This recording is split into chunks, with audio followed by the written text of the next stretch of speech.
मैं इस समय झाबुआ जिले के थानला से सटे मानपुर गांव में हूं और यहाँ पर आप मेरे पीछे जिन 8 सज्जनों को देख रहे हैं, ये वो लोग हैं आदिवासी समाज के युवा जिन्होंने पढ़ लिख कर मेहनत कर कर कामयाबी की बुलंदियों को छुआ है। कोई डॉक्टर है, पीजी कर रहा है, कोई प्रिंसिपल बना है, कोई जीएसटी इंस्पेक्टर है, कोई प्रोफेसर है। तो इनमें से कुछ की स्टोरी आपने देखी होगी इंडिविजुअल, लेकिन आज मैं यहाँ पर आया था। यहाँ पर सम्मान समारोह गायत्री परिवार की ओर से इनका किया गया। तो एक ही साथ सभी मौजूद हैं और एक साथ मौजूद हैं, तो एक साथ एक राय में आपके लिए भी एक संदेश बनता है। तो इनसे शुरुआत करेंगे। शुभ नाम क्या है आपका? सर आकाश मोनिया। आप अभी पीएससी में सिलेक्ट हुए हैं, किस पद के लिए? सर मेरा चयन एमपीपीएससी मध्य प्रदेश लोक सेवा आयोग के द्वारा आईटीआई प्रिंसिपल के पद पर हुआ है। और पोस्टिंग मिल गई? जी सर, मैं अभी रीवा के मनगवा में पदस्थ हूँ जी सर। चलिए, बहुत बढ़िया।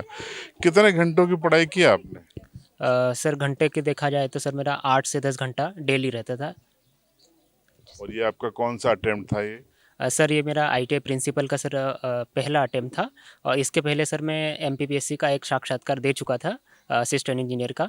ये मेरा दूसरा साक्षात्कार एक था। संदेश जो आप युवाओं को देना चाहें आदिवासी समाज के। मैं इतना ही कहना चाहूँगा कि आप फिजूल खर्ची समय की बचत करें और मोबाइल का जो सही इस्तेमाल है वो करें।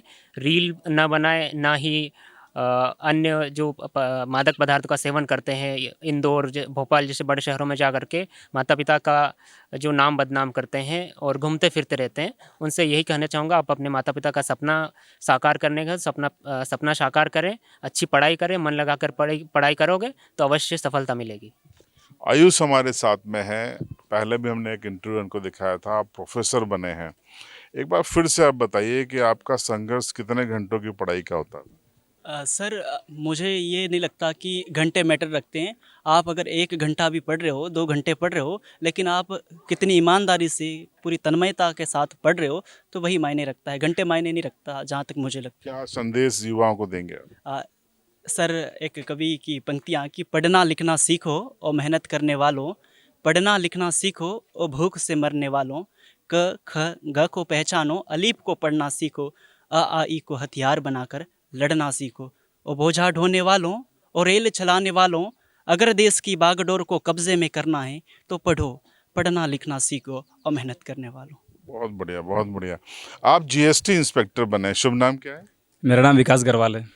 देखिए, बहुत कम उम्र में आप जीएसटी इंस्पेक्टर बन गए हैं, ये हमारे झाबुआ जिले के लिए गौरव की बात है। आपने कहाँ से पढ़ाई की है, शुरुआती पढ़ाई? मैंने विद्यालय शिक्षा थानला से ही करी है। तत्पश्चात मैं इंदौर में गया और इंदौर में अटल कॉलेज है, वहाँ से ग्रेजुएशन करा बीए में। परिवार, माता पिता क्या करते हैं? माता पिता कृषक। मतलब आपने बहुत कम उम्र में इसको क्रैक कर लिया। बाकी लोग भी कर सकते हैं, कैसे आप बता दीजिए। मैं आज के समाज के युवाओं को देखता हूँ तो उनमें भटकाव बहुत है। उनके लिए एक चीज़ मैं कहना चाहता हूँ कि आप एक लक्ष्य को डिसाइड कर ले। लक्ष्य स्पष्ट होगा, प्रयास में अगर सच्चाई होगी तो सफलता अवश्य मिलेगी। और जो सामाजिक बुराइयाँ हैं उनसे निकलकर हमें जो वर्तमान जो समाज जिस प्रकार जी रहा है उस प्रकार जीने का प्रयास करना चाहिए। बहुत बढ़िया बात कही। देखिए, आप बने हैं प्रिंसिपल साहब और आपके छोटे भाई हैं, क्या नाम है आपका? डॉक्टर मनोज मुनिया। तो अब आप शायद पीजी करेंगे। हाँ, मेरा पीजी में इस साल सिलेक्शन हुआ है, तो इस बार पीजी में करूँगा मैं। तो आपकी क्या एजुकेशन शुरुआत में यहीं से थी? हाँ, मेरी प्राथमिक परवलिया में हुई है, उसके बाद माध्यमिक और उच्चतर के लिए मैं ये हमारे सगराल से किया हूँ। उसके बाद नीट यूजी के लिए मैंने थोड़ा परिवार की तरफ से अच्छा सहयोग मिला, तो कोटा में 1 साल के लिए मैंने वहाँ से पढ़ाई करी। उसके बाद 5.5 साल मैंने RD Gardi medical college Ujjain से एमबीबीएस किया हूँ। आपके फादर टीचर हैं? यस। कितने साल पहले बने थे वो? पिताजी 2000 में है।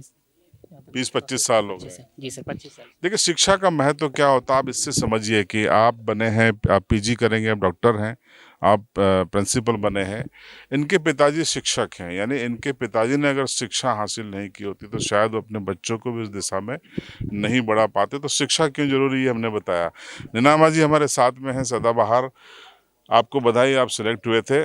आप एक बार फिर बताइए एक संदेश कि क्या अगर अपने विजन को सामने रख कर काम करेंगे तो किस तरीके से मेहनत करनी चाहिए?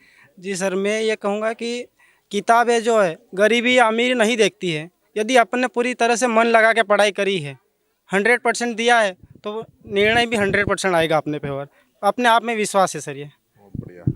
देखिए डॉक्टर साहब हमारे साथ मौजूद हैं, शुभ नाम बता दीजिए। Doctor Pankaj Mehra, department of anaesthesiology in Jabalpur medical college. और आप पीजी कर रहे हैं अभी। हाँ, मैं पीजी फर्स्ट ईयर हूँ एनेस्थेसियोलॉजी में, 2024 बेस, आपका गांव कौन सा है? मानपुर है। तो कई लोग आपसे प्रभावित हैं और जो आगे बढ़ना चाह रहे हैं वो आपको देख के संदेश लेना चाहेंगे, उनके लिए क्या संदेश दें? मैं युवा को यही मोटिवेट दूंगा कि अपने ज़िंदगी को एक अच्छी दिशा में ले जाए, और ये चीज़ आजकल मोबाइल ये सब को छोड़ के, समय ऐसी बलवान चीज़ है जो लौट के कभी नहीं आएगी। आपको सब कुछ मिल सकता है, लेकिन ज़िंदगी में समय आपको लौट के कभी नहीं देगा। समय अपनी इच्छा से चलता रहता है। बहुत बढ़िया मैसेज है, टाइम इज अ मनी। शुभ नाम क्या आपका? मेरा नाम निशाद अजय मेड़ा है। बेटा जी क्या बने हैं आप? मैं अभी नीट यूजी में सिलेक्ट हुआ हूँ एमबीबीएस के लिए। अरे वाह, बहुत बहुत बधाई। कहाँ से पढ़ाई की आप? इंदौर से करी थी। और प्राइमरी एजुकेशन? थानला से की थी, सेंट फ्लोरा से। बहुत बढ़िया। कोई कॉलेज अलॉट हो गया आपको? अभी नेक्स्ट राउंड बच्चा है, अलर्ट हो गया था, अपग्रेड करा के रखा, तो नेक्स्ट राउंड अभी बाकी है। बहुत बढ़िया, शुभकामनाएं। क्या कहेंगे जो नीट की तैयारी करना चाहते हैं? बच्चों को बस यही कहूँगा, एक बार doctor APJ Abdul Kalam sir से एक बच्चे ने पूछा था what are the major strength of India, तो उन्होंने यही कहा था कि यूथ तो आज सब कुछ यूथ पे डिपेंड करता है कि आपका समाज देश क्या डेवलप करेगा। बहुत बढ़िया। आपका शुभ नाम? सर राकेश कटारा, कटारे जी क्या बने आप? उच्च माध्यमिक शिक्षक सर, बहुत बढ़िया। कहाँ पोस्टिंग मिली आपको? बॉयज थानला में सर। चलिए, तो आप भी एक संदेश अगर युवाओं को देना चाहें तो क्या देंगे? सर युवाओं को संदेश यही देना चाहूँगा कि अपने आप पर भरोसा रखें, और आप अपने माँ बाप को झूठ बोल सकते हैं लेकिन अपने आप को खुद आप झूठ नहीं बोल सकते हैं। बहुत बढ़िया, बहुत बढ़िया। देखिए ये तमाम लोग थे जो अपने अपने क्षेत्रों में कामयाब हुए, कामयाबियों की बुलंदी को छुआ। इन सभी की बातों में एक ही निचोड़ है कि इन्होंने मेहनत की, पढ़ाई की। मोबाइल एक माध्यम हो सकता है आपके छोटे मोटे मनोरंजन का या आगे बढ़ने का, लेकिन आपको वो पीछे न धकेल दे, इसका ख्याल रखना चाहिए। ये इनकी सफलता से साफ महसूस होता है। इन्हें आप कमेंट्स में बधाई दीजिए और आपकी राय कमेंट में ज़रूर दीजिएगा, और चैनल को सब्सक्राइब करके ज़रूर जाइए।